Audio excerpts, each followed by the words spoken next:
everyone, and welcome to the last of Unit 2, Part 3, Activity 16, Day 2, Part 2. So again, you're going to want the supplemental notes handout for Activity 16 to be able to take notes on, or you're going to want a notebook. Okay? Now, when we talked a lot about our quadrilaterals being specific types of parallelogram family members, we know that perpendicular sides mean that we are going to have 90-degree angles, right? So the shape would have to either be a rectangle or a square if this is the case. But if they're not perpendicular, then we know the shape is going to have to be a parallelogram or a rhombus, because those do not necessarily involve right angles. Now, we also know some information, particularly about the sides. If all four sides are congruent, aka they're all the same size, it's going to either have to be a rhombus or a square. But if all four sides are not congruent, then it might just be a parallelogram, or it might be a rectangle, because those do not necessarily involve four congruent sides specifically. Okay. Now, a reminder with slopes, okay? If lines are parallel, then they're going to have the same slope. So for instance, 1/2 equals 1/2. 7/3 equals 7/3. The slopes would match. An undefined line would equal an undefined line.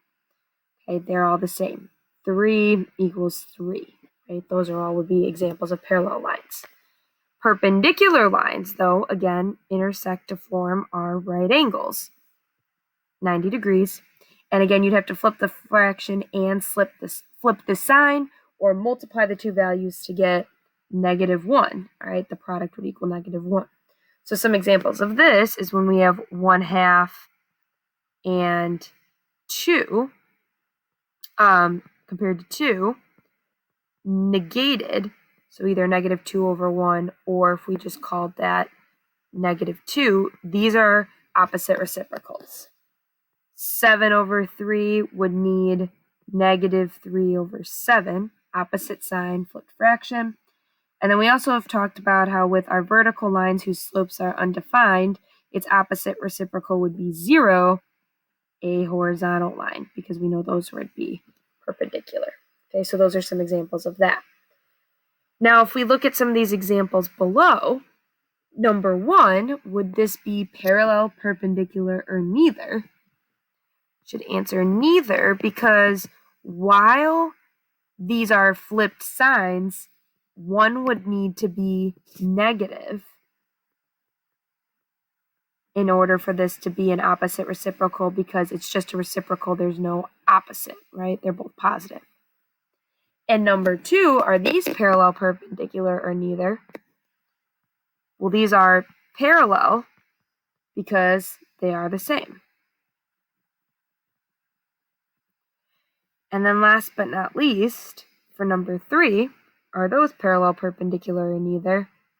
Well, these would be an example of perpendicular because they are opposite reciprocals, right? Flipped sign and flipped fraction, they multiply to equal -1 as well. That's another way to look at that, okay?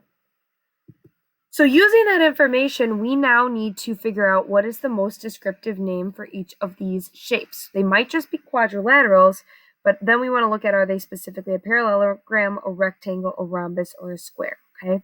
Now notice this part here. All 4 of these sides are the same size. So because they are all the same, based on what we talked about on the last page, if all 4 sides are the same, it's going to either be a rhombus or a square.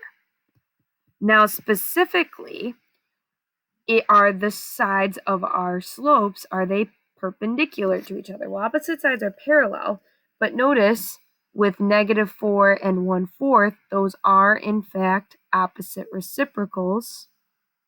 So the slopes are perpendicular, aka we have right angles. So that means that these would be either a rectangle or a square. Well, because square is used in both points, because all four sides are congruent and there's right angles, we would call this a square, specifically because there are four congruent sides and four 90-degree angles, right, being created. All right, let's try another one.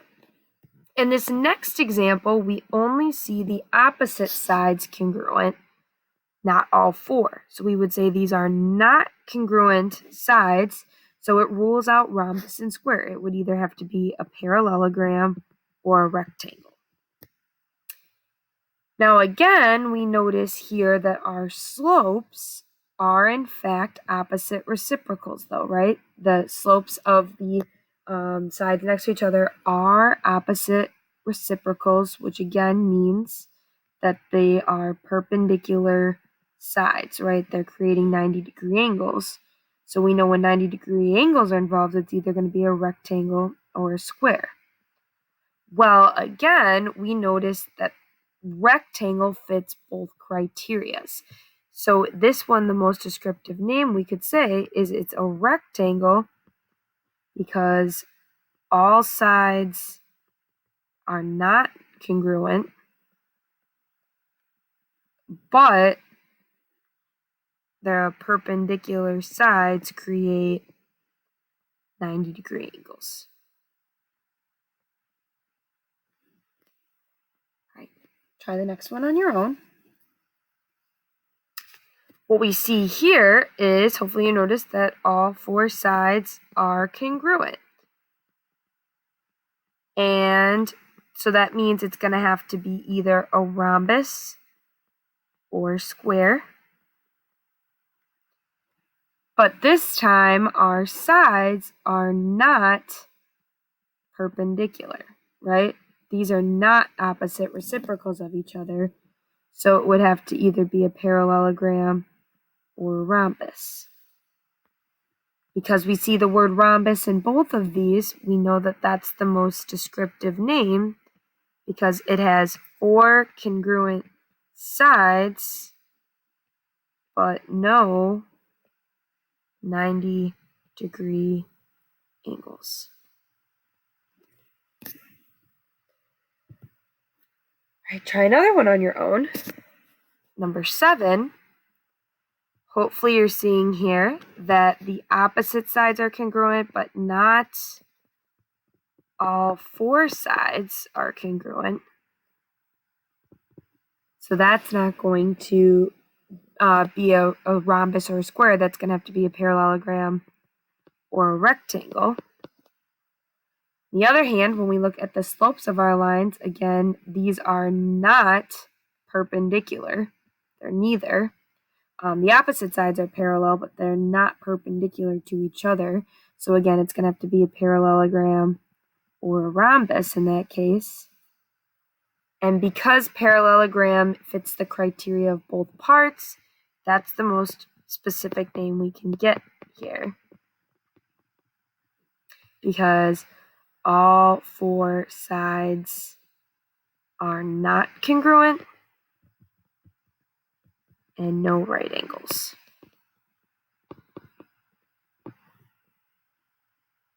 Now on this last one, hopefully you noticed that there are no sides at all congruent, not even the opposite ones.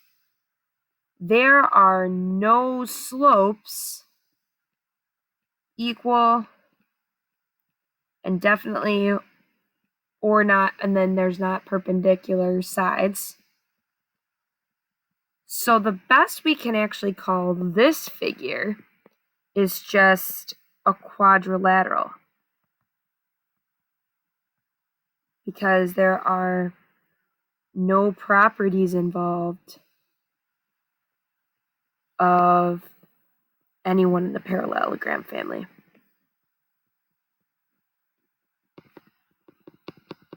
Okay, so sometimes that'll happen that's as descriptive as this can get. Maybe it's a kite, Maybe it's a trapezoid. Maybe it's none of the above. But it's quadrilateral is as good as this one gets. Congratulations on making it to the end of Unit 2, Part 3. And we will work more with this in class. Thanks for watching.